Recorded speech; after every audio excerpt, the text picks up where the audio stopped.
नमस्कार दोस्तों, स्वागत है आपका एक कदम आध्यात्मिक की ओर में। दोस्तों, पृथ्वी पर आए हर एक जीव को एक न एक दिन इस लोक को छोड़कर जाना पड़ता है। भगवान कृष्ण ने भी गीता उपदेश में कहा है कि शरीर नश्वर होता है और आत्मा अमर होती है, यानी मृत्यु के बाद शरीर भले ही नष्ट हो जाता है लेकिन आत्मा जीवित रहती है। अब प्रश्न यह है कि यदि आत्मा जीवित रहती है तो मृत्यु के बाद आत्मा का क्या होता है। दोस्तों, इस तरह के प्रश्नों के जवाब हमें हिंदू धर्म के पवित्र ग्रंथ गरुड़ पुराण में मिलते हैं। गरुड़ पुराण में भगवान विष्णु ने पक्षीराज गरुड़ जी को उपदेश दिया है।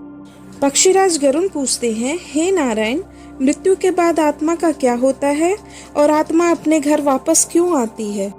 तब विष्णु भगवान कहते हैं कि जब किसी व्यक्ति की मृत्यु होती है तो यमराज के यमदूत उसे अपने साथ यमलोक ले जाते हैं। यहाँ उसके अच्छे और बुरे कर्मों का हिसाब होता है और फिर 24 घंटे के अंदर यमदूत उस प्राणी की आत्मा को वापस घर छोड़ जाते हैं।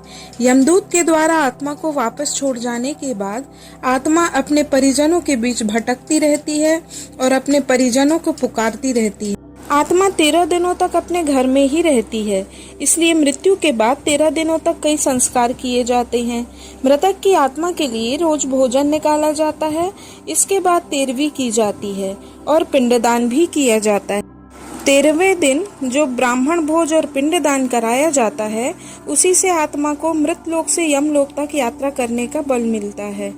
गरुड़ पुराण में यह भी बताया गया है कि जिस व्यक्ति का पिंडदान नहीं किया जाता तो उसके आत्मा के अंदर इतनी शक्ति नहीं होती कि वह मृत्यु लोक से यमलोक तक की यात्रा कर पाए। आत्मा को यमलोक तक की यात्रा करने में कई दिनों का समय लग जाता है।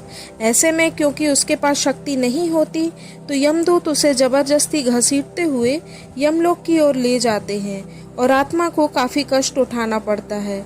इसलिए हिंदू धर्म में मनुष्य की मृत्यु के बाद 13 दिनों तक पिंडदान करना आवश्यक माना गया है।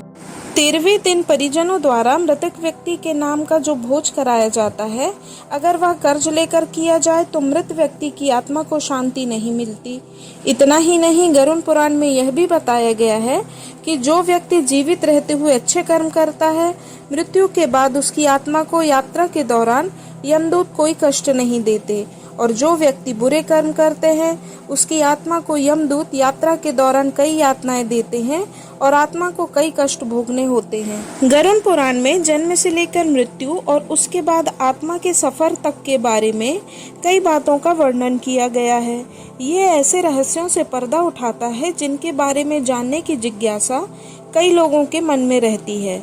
केवल इतना ही नहीं, गरुड़ पुराण में मृत्यु से जुड़े संस्कारों को लेकर कई नियम भी बताए गए हैं, जिनका पालन करने से मृतक की आत्मा को शांति मिलती है और उसे अच्छी गति मिलती है।